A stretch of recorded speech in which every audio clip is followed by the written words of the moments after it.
એવા હતા મારા ગુરુ શાસ્ત્રીજી મહારાજ, શાસ્ત્રીજી મહારાજ, શાસ્ત્રીજી મહારાજ।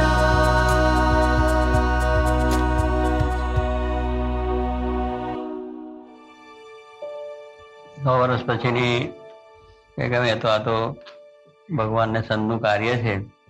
શાસ્ત્રી મહારાજ એવા સમર્થ પુરુષ હતા અને એમને જે કોઈ કાર્ય કર્યું છે બહુ ભવિષ્યનો પોતો વિચાર કરીને જ કર્યું છે। હજારો વર્ષ પછીનો પણ વિચાર કરેલો છે। એટલે આમ જોઈએ તો શાસ્ત્રી મહારાજ તો ભગવાનનું સાક્ષાત સ્વરૂપ હતા। એટલે એમને તો દરેક વસ્તુ પોતાનો સંપૂર્ણ ખ્યાલ હતો। ભૂતકાળ કયો, વર્તમાન કયો, ભવિષ્ય કયો, ત્રિકાળ જ્ઞાની કયો, દિવ્ય દ્રષ્ટિવાળા કયો, બધી રીતે હતા। જગતની દ્રષ્ટિએ કોઈ બુદ્ધિશાળીમાં બુદ્ધિશાળી પણ હતા કે એમના જેવી બુદ્ધિ કોઈ નહીં। દરેક કાર્ય પોતે બહુ જ વિચક્ષણ ને બુદ્ધિપૂર્વક એમને કરેલું છે અને પોતાના ઐશ્વર્ય પ્રતાપથી પણ પોતે આ રીતે કરેલું કાર્ય છે। એટલે એમને એક આ સંસ્થા સ્થાપી છે અને એની અંદર પોતે આખું બંધારણ કરીને જે કંઈ કાર્ય કર્યું છે અને સાથે એ યોગી મહારાજ જેવા પુરુષે એને બરોબર રીતે મજબૂત પાયા લખે છે ને આમ દાબીને આપણે કરીને મજબૂત કરી આપ્યા છે ખરેખર રીતે। એટલે એને બીજું કે ત્યાર પછી યોગી બાબાએ બધા સંતો કર્યા કે આજે આ જે 51 સંતો કર્યા અને ત્યાર પછી એમના સંકલ્પે સંતો વધ્યા। પણ એ બધા સંતોને આપણે જ્યારે જોઈએ ત્યારે એક થાય કે ખરેખર હવે આ સંસ્થા છે એનું કાર્ય સારી રીતે ચાલશે, એમાં કોઈ જાતનો વાંધો નહીં આવે। બંધારણ પણ એવું છે। એટલે મૂળ તો ભગવાનનું કાર્ય ભગવાન કરે છે। એ મોટા પુરુષે આ કાર્ય કર્યું છે એટલે સંસ્થા છે એનો સારી રીતે વિકાસ થશે જ। કારણ કે કરનાર પુરુષની પણ એટલી બધી મહત્તા હતી, એમની પણ એટલી દીર્ઘદ્રષ્ટિ હતી અને એવું એમને પોતે બરોબર વ્યવસ્થિત કર્યું છે જે એમનો આખો આ સંપ્રદાય છે, એમની સ્થાપના છે, એની બાંધણી છે, પ્રથા છે એની અંદર છે। એટલે કોક ને કોક પુરુષો એવા એમની પછવાડે જાગૃત રહેશે કે જેને લઈને આ સંસ્થા હંમેશને માટે 100 વર્ષ પછી કે પછીના વર્ષો પછી પણ સારી રીતે વ્યવસ્થિત ચાલશે એવો આપણને એક વિશ્વાસ છે અને રહે છે અને દેખાય પણ છે કે કંઈ વાંધો નહીં આવે। એવા પછી ઉત્તરોત્તર તે પુરુષો એવા થયા છે અને પાછળ થશે ને પછી આવા સંતો પાછા થયા। એવા હરિભક્તો પણ આજે છે, પોતાનું સર્વસ્વ અર્પણ કરનારા છે, એવી ભાવનાવાળા છે અને ઉત્તરોત્તર એવું જ્ઞાન દ્રઢ સૌને થતું થાય છે।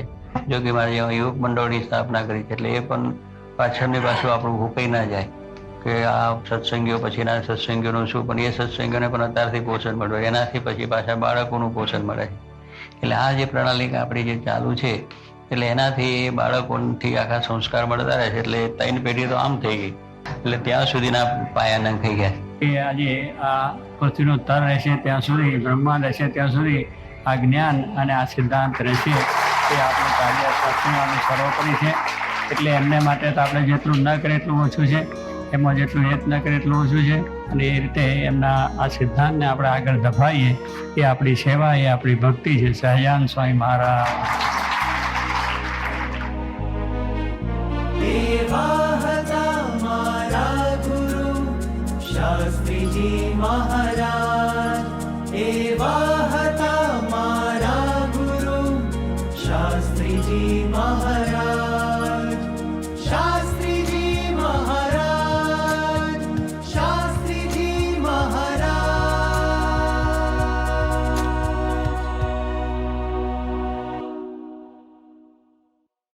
શાસ્ત્રીજી મહારાજ જે આપતા વચન પોતે બોલી ગયેલા કે મારું કર્તવ્ય ચાલુ રહેશે, એ ખરેખર એમના વચનો આજે આપણને સિદ્ધ થતા દેખાય છે। આપણે જોઈએ તો શાસ્ત્રીજી મહારાજ પોતે અક્ષરધામમાં પધાર્યા ત્યાર પછી યોગીજી મહારાજે એમની પ્રવૃત્તિને ખૂબ વેગ આપ્યો। એમાં પણ આફ્રિકા, લંડન સુધી મંદિરો કરી અને અક્ષર પુરુષોત્તમ સ્વામિનારાયણનું આપણું આજે જ્ઞાન સિદ્ધાંત એ દેશ વિદેશમાં એમને પ્રવર્તન કર્યું। સાથે સાથે આપણે જોઈએ તો એમના જીવનની અંદર વિશેષ બાળ યુવા સત્સંગ પ્રવૃત્તિ ખૂબ જ એને માટે પુરુષાર્થ કર્યો છે. એકલે હાથે પુરુષાર્થ કર્યો છે. હજારો પત્રો લખ્યા છે અને આખા સત્સંગની અંદર બાળમંડળો, યુવક મંડળો સારી રીતે એસ્ટાબ્લિશ થાય અને એની નિયમિત સત્સંગ સભાઓ થાય અને એમનામાં સત્સંગના સંસ્કાર અને અક્ષર પુરુષોત્તમ નિષ્ઠા એમના જીવનમાં દ્રઢ થાય. સાથે સાથે આપણા નિયમો એ દ્રઢ થાય અને એમના જીવન નિર્વ્યસની બને. આના અમે પોતે સાક્ષી પણ છીએ, કારણ કે યોગી બાપાએ જ્યારે અમે નાના હતા ત્યારથી જ આ રીતે બધા બહારનું ખાવું પીવું નહીં, હરવું ફરવું નહીં, નાટક સિનેમા જોવા નહીં, આ બધા નિયમો તો અમને બાળમંડળથી આપેલા. એટલે આ જે બાળ યુવાનોમાં સંસ્કારને માટે એમણે અતિશય પુરુષાર્થ કરેલો છે અને એકલે હાથે પાછો. આગળ આપણે જોઈએ તો મોટામાં મોટી વાત એમણે જે કરી એ ભણેલા ગણેલા સંતો. એ સમયની અંદર બધાને આશ્ચર્ય થતું અને બધાને લાગતું કે યોગી બાબા શું કહે છે, શું બોલે છે, પણ એ સાકાર કરી બતાવ્યું. પૂજ્ય મહંત સ્વામીને પહેલાં દીક્ષા આપી ત્યારે આખા સત્સંગ સમાજને ખબર પડી કે ખરેખર યોગીજી મહારાજની અદ્ભુત શક્તિ છે અને અદ્ભુત કાર્ય કર્યું જે ક્યારેય સંભવે નહીં. અને 51નો જે સંકલ્પ એમણે કર્યો એ પણ જ્યારે 60માં ત્યાં ગઢપુરમાં કળશ જયંતિ મહોત્સવ થયો એ વખતે સંકલ્પ પૂરો કર્યો અને એને માટે પણ ખૂબ દાખલો કર્યો છે. ખૂબ એટલે જેની કોઈ સીમા નહીં. આજે યુવાનોને આ રીતે સમજાવવા અને આખું સંસાર છોડાવીને એને ભગવાનને માર્ગે વાળવા અને સાધુ કરવા એટલે સમગ્ર વ્યવહાર, સંસાર, કુટુંબીઓ એનાથી સંપૂર્ણ અળગા થઈ અને પોતાનું આખું એક વ્યક્તિગત આધ્યાત્મિક જીવન એનો જે વિકાસ કરવો અને ધન સ્ત્રીનો સંપૂર્ણપણે ત્યાગ કરીને આ એક બહુ મોટી વાત હતી. અને યોગી બાબાએ બહુ બધા યુવકોને પત્રો લખીને એકાંતમાં બેસીને એટલું બધું બળ આપ્યું ત્યારે આ બધું કાર્ય થયું. ત્યાર પછી પણ એમણે પોતાના શ્રેષ્ઠ જીવન દરમિયાન પણ 100થી વધારે સંતો કર્યા હશે. અને બીજું એમના મનમાં હતું કે શાસ્ત્રી મહારાજનું ઉપાસનાનું કાર્ય તો આ યુવાનો સંતો કરે જ, પણ સાથે સાથે સંતો છે એ સંસ્કૃત અભ્યાસ પણ કરે. એને માટે પણ બહુ જ પ્રોત્સાહન આપ્યું. ઘણા બધા સંતો એ રીતે આમાં મુશ્કેલી અનુભવતા, પણ યોગી બાબા તો એમને કહે કે ના, તમારે ભણવું જ પડશે. અને એમણે પોતાના સમયમાં સંકલ્પ કરેલા કે આપણે 21 આચાર્ય કરવા છે, 21 શાસ્ત્રીઓ કરવા છે અને 21 પુરાણીઓ કરવા છે. તો આ પ્રકારે જે તે યોગી બાબાનો જબરજસ્ત સંકલ્પ. એ પછી આપણે જોઈએ તો પરમ પૂજ્ય પ્રમુખ સ્વામી મહારાજે તો આ કાર્યને અનંત ગણો વેગ આપ્યો. અને એમાં આપણે જોઈએ તો યોગી બાબાએ સંકલ્પ કરેલો કે પ્રમુખ સ્વામી મહારાજ દ્વારા 700 સંતો થશે. તો એ તો પૂરો થયો, પણ અત્યારે 1200 સુધી સંતોની સંખ્યા પહોંચી ગઈ. એટલા બધા સંતો થયા. ત્યાર પછી દેશ વિદેશમાં આપણે જોઈએ તો 1200 મંદિરો, કલ્પનાની કોઈને. જ્યાં આગળ 100, 200, 250 આપણા મંદિરો હતા, ત્યાં આગળ 1200 મંદિરો વિદેશની અંદર પણ, અમેરિકા હોય, ઇંગ્લેન્ડ હોય, આફ્રિકા હોય, ઓસ્ટ્રેલિયા હોય, ફાર ઇસ્ટ અને મિડલ ઇસ્ટ, બધી જ જગાએ આ રીતે મંદિરોનું જે અદ્ભુત ઉપાસનાનું કાર્ય, અક્ષર અને પુરુષોત્તમની ઉપાસનાના મંદિરો આ રીતે આખી દુનિયામાં થાય. ઘરે ઘરે મંદિરો થાય અને સૌની પૂજામાં પણ અક્ષર પુરુષોત્તમ ઉપાસનાની આખી એ પ્રવૃત્તિ. તો આ કાર્ય પણ એમણે જબરજસ્ત પ્રમુખ સ્વામી મહારાજે કર્યું. અને એ રીતે આપણે જોઈએ તો 50 વર્ષ સુધી શાસ્ત્રીજી મહારાજ ધામમાં ગયા પછી જે અદ્ભુત વિચરણ એમણે કર્યું છે, એમણે પોતાના શરીરને અને પગના કૂચા કરી નાખ્યા, એમ કહીએ તો પણ ચાલે. એટલી બધી હજારો પધરામણીઓ અને આવી રીતે દેશ પરદેશમાં વિચરણ, ખાસ કરીને ગામડાઓમાં વિચરણ, જ્યાં કોઈ સુવિધાઓ ન હોય. આપણે તડકો હોય, વરસાદ હોય, ઠંડી હોય, કોઈ સુવિધાની સામું જોવાનું નહીં. એકમાત્ર એમની નજર શાસ્ત્રીજી મહારાજ તરફ હતી કે શાસ્ત્રીજી મહારાજને મેં વચન આપ્યું છે તો મારે આ કાર્ય કરવું જ છે. અને એ પોતે રાત દિવસ મણતા. એ રીતે આપણને એમના જીવનમાં જોવા મળે કે જેમ જેમ વિચરણ વધે તો પોતે રાજી થાય. વિચરણની અંદર અમુક નક્કી થયું હોય કે આટલું કરવું, પણ જેમાં વધારો થાય તો પોતે રાજી થાય. પધરામણી હંમેશા વધે જ, 50 હોય તો 100 થઈ જાય, તો એમાં રાજી થાય. આ એક એમની વિશેષતા હતી કે જેટલો પોતાના દેહને ભીડો પડે, જેટલો પોતાના શરીરને ભીડો પડે, પણ એમાં પોતે રાજી થાય અને પોતાના શરીરની લેશ પણ પરવાહ કરે નહીં, એવી આખી એમની પ્રકૃતિ એકમાત્ર શાસ્ત્રી મહારાજને રાજી કરવા માટે. અને એમાં કેટલા બધા આપણે જોઈએ તો એની અંદર નાના મોટા રોગો બધા એવા, કેટલા બધા ઓપરેશનો કરવા પડ્યા, કેટલી બધી શારીરિક દૈહિક બધી રોગોની મુશ્કેલીઓ આવી, પણ પ્રમુખ સ્વામી મહારાજ એક ડગલું પણ, એક ઇંચ પણ પોતે પાછા હટ્યા નથી અને હંમેશા આગે કૂચ એમણે કરે રાખી છે. એ રીતે આપણે જોઈએ તો આ બધા જે પ્રયત્નો, લાખો પત્રો લખ્યા, આ બધું જે કાર્ય એમણે કર્યું, એનાથી BAPS સંસ્થાને એમણે વિશ્વની કક્ષાએ એમણે મૂકી દીધી. અને આખા વિશ્વના જે મોટા મોટા ધર્મના મોટા મોટા જે અધિપતિઓ હતા, એ લોકોને પણ ખ્યાલ આવ્યો કે આ સ્વામિનારાયણ સંપ્રદાય, BAPS સંપ્રદાય એ પણ એક અદ્ભુત સંપ્રદાય છે. અને આખા વિશ્વની અંદર સંસ્કાર સિંચનનું, વ્યસન મુક્ત કરવાનું, સદાચારી જીવન બનાવવાનું અને લોકોના જીવનમાં આધ્યાત્મિક જે આખી જ્ઞાનની વાત એની પ્રેરણા મળે, એ પ્રકારનું કાર્ય પૂજ્ય પ્રમુખ સ્વામી મહારાજ કરી રહ્યા છે. એવો આ રીતે આખા વિશ્વમાં પડઘો પડ્યો. એ પછી આપણે જોઈએ તો આટલું બધું કાર્ય કર્યું, પણ એનો યશ એ માત્ર ને માત્ર શાસ્ત્રીજી મહારાજ અને યોગીજી મહારાજ, એમણે પોતે યશની કોઈ દિવસ આકાંક્ષા રાખી નથી અને યશને તો પોતે હંમેશા ઠેલી દેતા. એકમાત્ર શાસ્ત્રી મહારાજ અને યોગી મહારાજનો પ્રતાપ અને એમના આશીર્વાદ અને એમની કૃપાથી આ બધું કાર્ય થાય છે, એમ પોતે હંમેશા એ રીતે કહેતા રહેતા.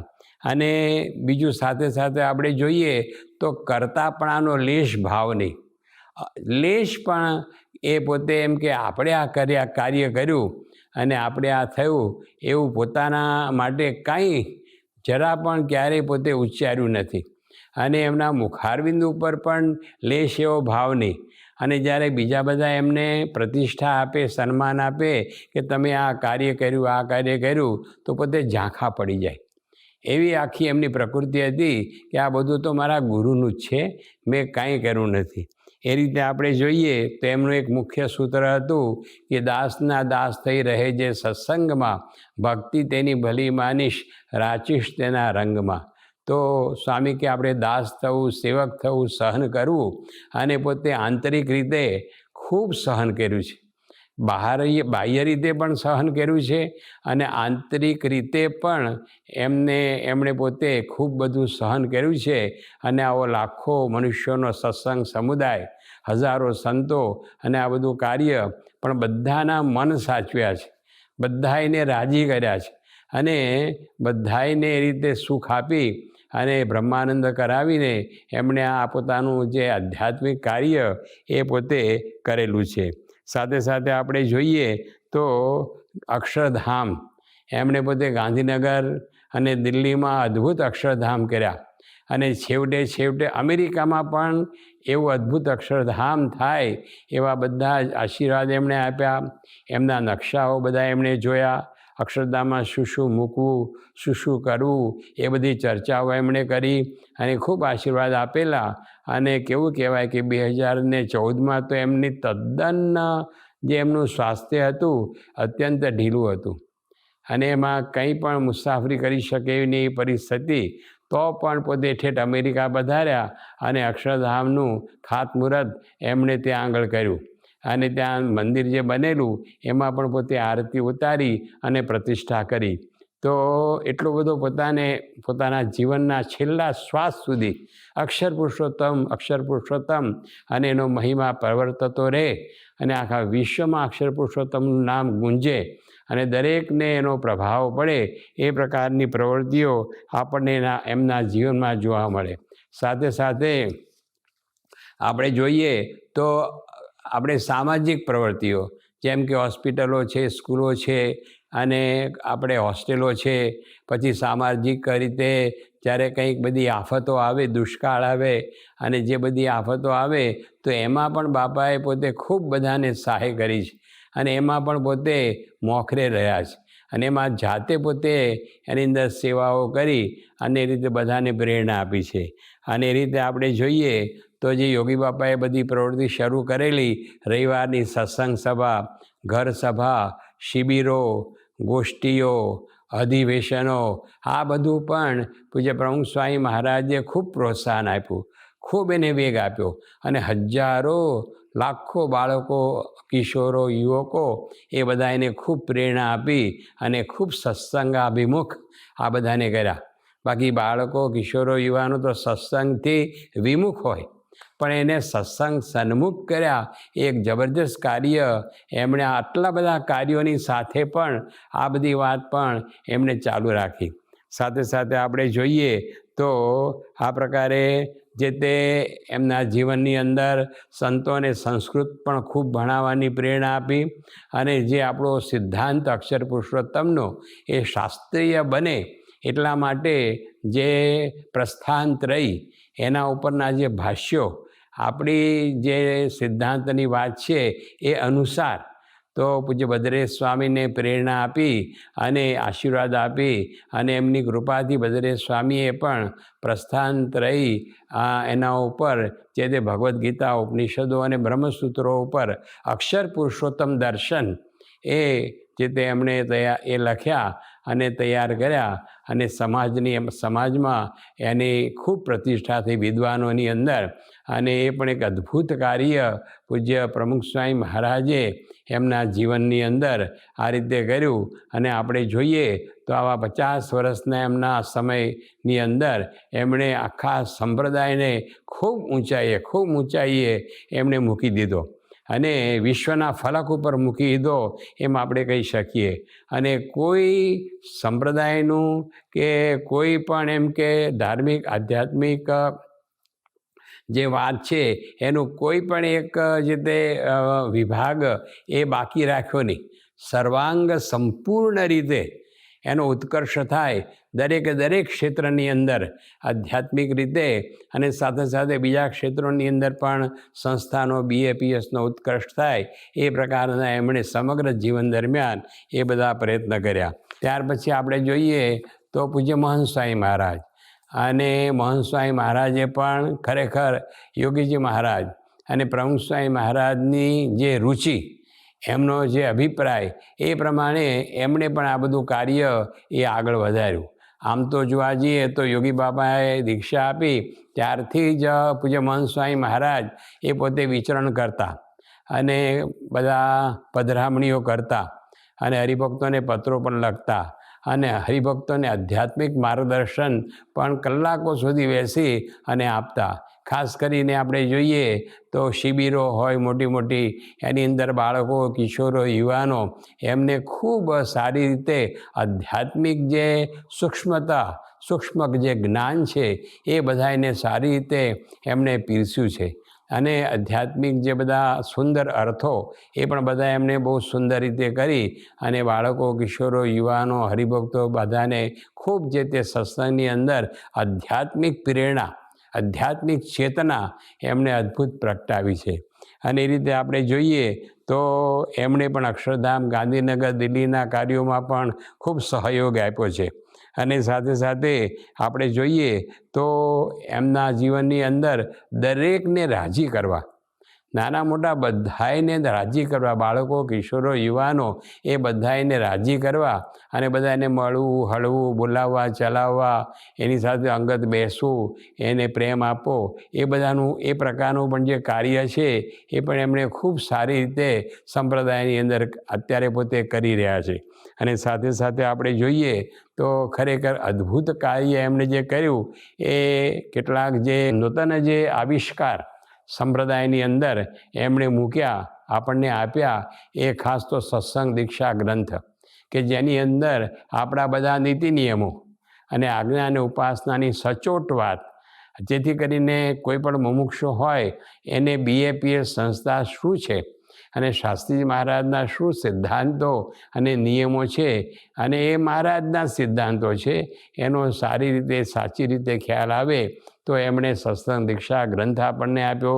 સાથે સાથે અદ્ભુત આરતી, એક જ આરતીની અંદર આપણને આખા સંપ્રદાયનો સિદ્ધાંત તત્વજ્ઞાન એ પ્રાપ્ત થઈ જાય. સાથે સાથે એમણે સહજાનંદ નામાવલી એ પણ આપણને અદ્ભુત આપી અને મહાપૂજા, નૂતન મહાપૂજા એ પણ બહુ અદ્ભુત આપણા સંપ્રદાયના સિદ્ધાંત પ્રમાણે, અક્ષર પુરુષોત્તમ દર્શન પ્રમાણે એમણે બધું જે તે આપણને આપ્યું. એ ખરેખર સંપ્રદાયની બહુ મોટી સેવા છે અને અનાદિકાળ સુધી આ સેવા ચાલુ રહેશે. તો આવી રીતે આપણે જોઈએ તો શાસ્ત્રી મહારાજે બોલ્યા કે મારું કાર્ય ચાલુ રહેશે. તો યોગીજી મહારાજ, પ્રમુખ સ્વામી મહારાજ અને મહંત સ્વામી મહારાજે આ બધા કાર્યને કેટલો બધો વેગ આપ્યો છે કે આજે આ કાર્ય આખા વિશ્વના ફલક ઉપર જાહેર થઈ ગયું અને લાખો મનુષ્યો, લાખો યુવાનો, બાળકો એ બધા એનો લાભ લે છે અને મંદિરો પણ લાખો થઈ ગયા, હજારો થઈ ગયા. અને એ રીતે બધું કાર્ય જે થયું છે તો એની અંદર આપણે જોઈએ કે શાસ્ત્રી મહારાજના વચનો એ ખરેખર અદ્ભુત રીતે અત્યારે સાકાર થઈ રહ્યા છે અને એના જે તે આપણે પ્રત્યક્ષ સાક્ષી છીએ અને આપણે સૌ એનો લાભ લઈ રહ્યા છીએ. અને આપણને ખાતરી થાય કે આ વચનો એ ભવિષ્યની અંદર પણ હજુ ઉત્તરોત્તર ખૂબ એ વૃદ્ધિને પામશે સંપ્રદાય દ્વારા. એ આપણને ખાસ એની પ્રતીતિ થાય અને એનો આપણને આનંદ થાય. તો આ પ્રસંગે આ મહાપુરુષોના ચરણોમાં આપણે કોટી કોટી વંદના કરીએ છીએ. જય સ્વામિનારાયણ. એવા હતા મારા